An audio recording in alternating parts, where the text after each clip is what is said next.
Signori, io sinceramente, e lo dico con tutto il cuore, mi sono rotto pure i coglioni di essere rappresentato da questa gente, da questi pseudo giornalisti napoletani che di giornalisti non hanno nulla, voglio, campano su qualcosa che non esiste, qualcosa che non esiste.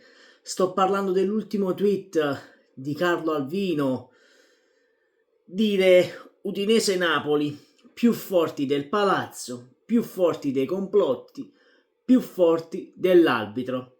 Cuore, sangue e coraggio azzurro. Se stasera il Napoli non è primo in classifica è solo perché l'Atalanta è stata favorita. Il viaggio è lungo, ci godiamo la tappa. Io vorrei rispondere al signor Carlo Alvino, visto che mi ha bloccato su Twitter, non so per quale motivo mi ha bloccato su Twitter X, non so, ve lo ripeto, per il motivo, forse perché gli dissi che stava sbagliando ad andare contro, forse non mi ricordo, contro l'allenatore, contro i giocatori, contro la squadra, ma non mi ricordo di preciso, ma io penso che più di un anno fa mi ha bloccato il signor Carlo Alvino su Twitter. Questo ti fa capire l'importanza, no? Che ha questo pseudo giornalista, no? Va bene? Allora, caro mio Carlo Alvino, tu facendo questo tweet ti sei messo nel ridicolo davanti a tutta Italia. E mo ti spiego pure il perché. Il Napoli non è al primo posto perché l'Atalanta sta rubando il campionato. Sì, potremmo discutere qui del rigore non concesso contro il Cagliari e va benissimo quello che vi pare.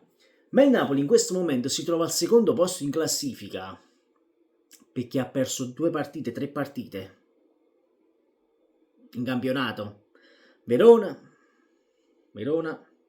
la prima di campionato 3-0, il Napoli non era ancora il Napoli di Antonio Conte, va benissimo, tu hai perso in casa con l'Atalanta, te lo ricordi? Che tu in casa ci hai perso 3-0 con l'Atalanta, te lo ricordi Carlo Alvini? E lì non fu colpa dell'arbitraggio, la Percassi League, perché ora si sta aprendo la Percassi League e la Percassi League. Hai perso in casa con la Lazio settimana scorsa, non 3 o 4 mesi fa.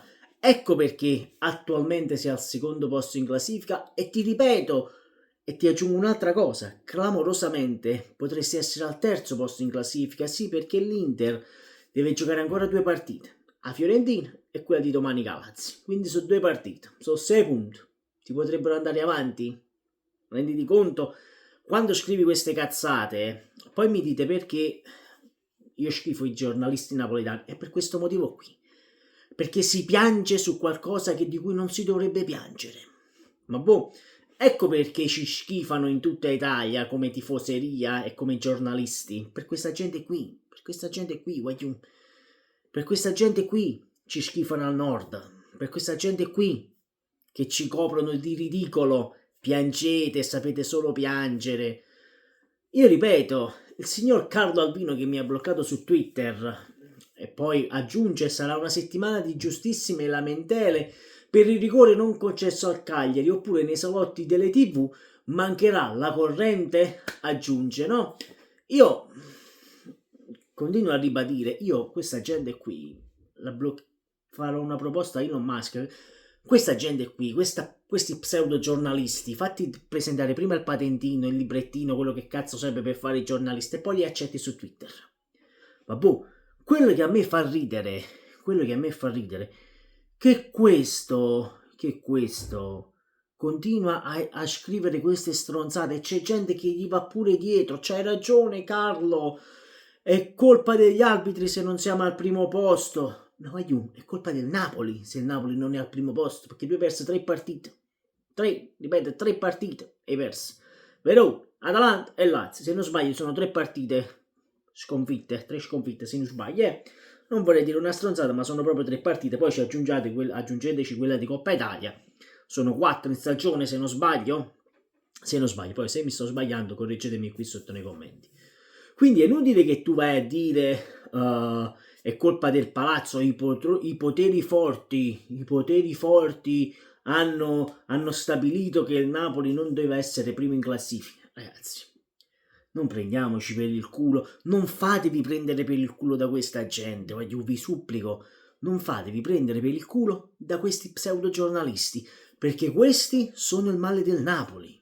E questa gente qui, quei giornalisti che vanno in conferenza stampa a fare quelle domande a Conte, questi sono i pseudogiornalisti che non ci devono rappresentare, non vi devono rappresentare. Vabbè, io vi ricordo che il signor Carlo Alvino è colui che a Sky è durato, se non sbaglio, 1 massimo 2 anni. Vi ricordate tutta la faccenda di Alvino su Sky, no? Voleva fare il pezzotto di Auremma, il signor Carlo Alvino. Ecco, fu buttato fuori da Sky perché augurò la morte in diretta regionale a un tifoso a un tifoso juventino, scusatemi, a un tifoso juventino. Ecco, va bene tutta la rivalità calcistica, ma io, a differenza di molti altri tifosi, tipo quelli ieri sera di Udine che ci hanno cantato le Vesuvio lavali col fuoco, odio Napoli, però poi squalifichiamo i tifosi napoletani perché non possono andare negli altri stadi perché se no fanno casino, però possiamo permettere agli altri tifosi di chiamarci zingari, colerosi, terremotati, questo possiamo permetterlo perché siamo in Italia. Però non fatevi rappresentare da questa gente qui. Io personalmente non augurerò mai la morte a qualsiasi, anche al mio peggior nemico. La morte non si augura a nessuno. Ecco, questa persona è stata capace di augurare la morte per questioni calcistiche. Ecco, io da questa gente qui non mi farò mai rappresentare. E io gli volevo dire al signor Carlo Alvino che se non mi bloccava su Twitter X gli avrei risposto in questo modo: caro Carlo, ma il campionato lo stai vedendo? Mi fa il piacere di chiudere il cesso di bocca, per piacere, perché stai dicendo delle grandissime cazzate. Però il rigore di qua, il rigore... in Napoli quelle partite dove ci sono stati quei calci di rigore contro chi era? Contro il Lecce, poi contro il Como, stati 2 o 3 episodi, no? A sfavore del Napoli. Però poi vai a riguardare a partita con l'Empoli o calcio di rigore, quindi qualcosa nel corso del campionato gli arbitri sbaglieranno. La Lazio, il gol di Rovella contro il Parma era regolarissimo ed è stato annullato, ingiustamente annullato. Quindi, caro Carlo Alvino, tu vuoi andare a parare, tu che aizzi questa folla, no? Di gente, dovete, perché di qua, perché di là. A me, sinceramente, essere rappresentato da questi pseudo tifosi, chi sta in un pseudo tifoso, questo è uno pseudo tifoso, vabbè, da quando faceva il telecronaca a Telecapri Sport, che cazzo era, ma non mi ricordo, Canale 9, non mi ricordo che cazzo era, a me mi è sempre stato sui coglioni, vabbè, perché è sempre stato un esaltato, vabbè, non so chi cazzo ce l'ha messo in televisione a fare pure i programmi televisivi, non lo so, però io da questa gente qui non mi farò mai rappresentare. Signor Alvino, se il Napoli non è al primo posto in questo momento, è solo questione perché il Napoli ha perso 3 partite. Vabbè, sono 9 punti. Se tutte queste partite e pareggiava a Verona, pareggiava con l'Atalanta, pareggiava con la Lazio, stivo primo posto, caro Carlo Alvino. Quindi non andare a fare il professorino del cazzo, scusatemi la parola, perché sei ridicolo. Detto questo, iscriviti al canale, ci vediamo alle ore 18. Intanto il Lecce ha vinto 2-1 con il Monza, sempre e comunque forza Napoli. Ciao agno.